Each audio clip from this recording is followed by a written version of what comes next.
In 1888, three religious sisters from Europe belonging to a group called the Faithful Companions of Jesus began teaching at the first Catholic school in Edmonton.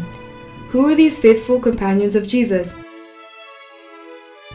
They were women who had given their lives completely to God. They had taken vows never to marry, to always live simply, and to go wherever in the world they were needed.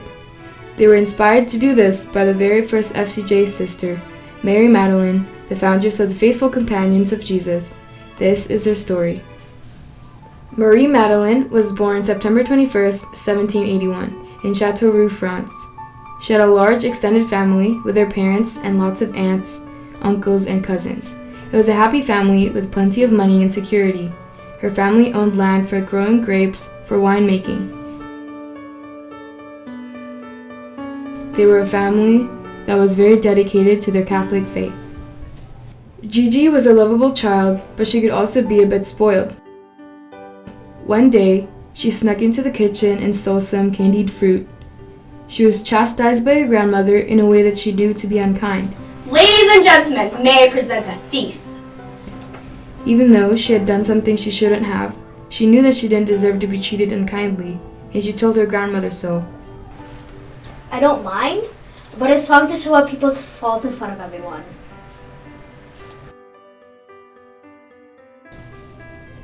Gigi loved her parents, but had a special bond with her father. When Gigi was 13 years old, her father was sent to prison. There were people in France who were angry with them for being rich and having a lot of land. Sir, you will have to come with us. Can I say goodbye to my daughter? Go ahead.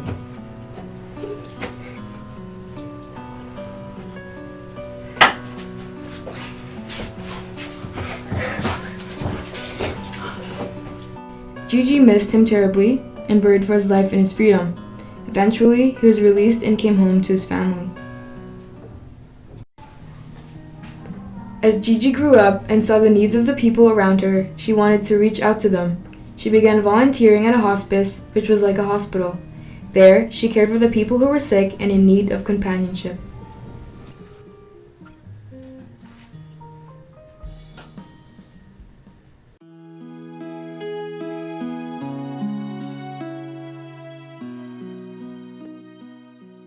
When Gigi became an adult, she married a man named Joseph. Her and her husband had a lot in common.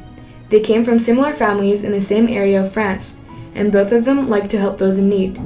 They were happily married for several months. From then on, Gigi no longer went by their childhood name. She was called by her given name, Marie Madeleine. After less than a year of marriage, Joseph died of typhoid fever, likely caught from the people he was helping. His funeral was in the same cathedral as the one they had been married in. Marie Madeleine was in shock and disbelief that her beloved husband had been taken so soon. As well, she was pregnant and gave birth to her son, Eugene, a few months after the funeral. As Marie Madeleine recovered from the death of her husband, she threw herself into the role of a mother. She loved her son very much, and sometimes tended to spoil him. However, little by little, she began to make a life for herself and Eugene as a single mother, and life became joyful again. Eventually, Marie Madeleine sent Eugene to school. It was a Jesuit school that she chose. Jesuits are priests and brothers who choose to follow God in a particular way. They believe that God is in all things. When Marie Madeleine met and began talking with the Jesuits, she felt very drawn to them.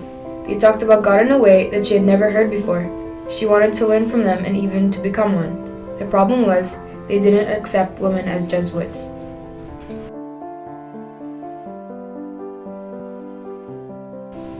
Marie Madeleine began to pray a lot more than usual. She felt like God was calling to her. Even though she wanted to marry again, she felt like maybe God wanted her to do something else. One day, while praying in front of a cross, she heard the voice of Jesus say, "I thirst." She knew that she wanted to help Jesus. Even though she wanted to become a Jesuit, that was impossible. So what was the solution? She felt that God was calling her to start a new order. a women's order that would serve God in the same way as the Jesuits. Marie Madeleine knew that God was calling her to found a new order, but it wasn't easy. There were many people who did not want her to found a female order of Jesuits, including the Jesuits themselves. Even Father Varin, a good friend of hers, didn't want her to found a new order. Many people opposed her and tried to prevent this order from being created. But Marie Madeleine persisted with the help of God. In 1820, she founded the Faithful Companions of Jesus. The Faithful Companions of Jesus started with just 3 women, but quickly attracted more women. People were drawn to become FCJs because they were impressed by Marie Madeleine's faith in God and her holiness. She often encouraged her sisters to have courage and confidence and tried to set a good example for them to follow. There were soon sisters in France, England, and Ireland. These sisters worked to teach children, especially poor children, in their area during the day, and the parents of the poor children in the evenings. After a long and full life, Marie Madeleine died.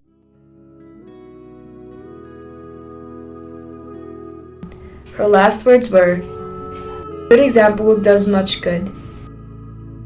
People traveled from far away in order to attend her funeral, which took place in Paris, France.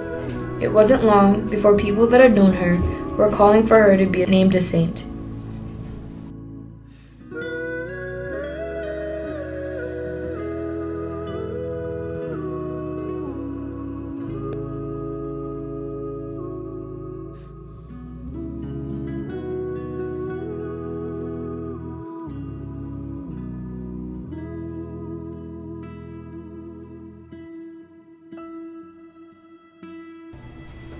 Today, there are FCJ sisters all around the world. FCJs can be found in Canada, Indonesia, the Philippines, Argentina, Australia, the US, Italy, Spain, and many other countries.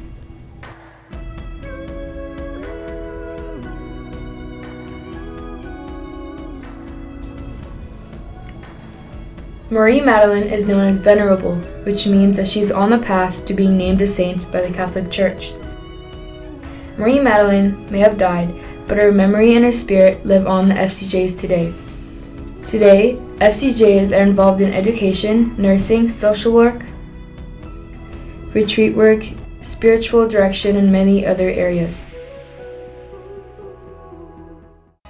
We know that Marie Madeleine continues to journey with us, smiling at all of the work that we do for God, and always reminding us to have courage and confidence.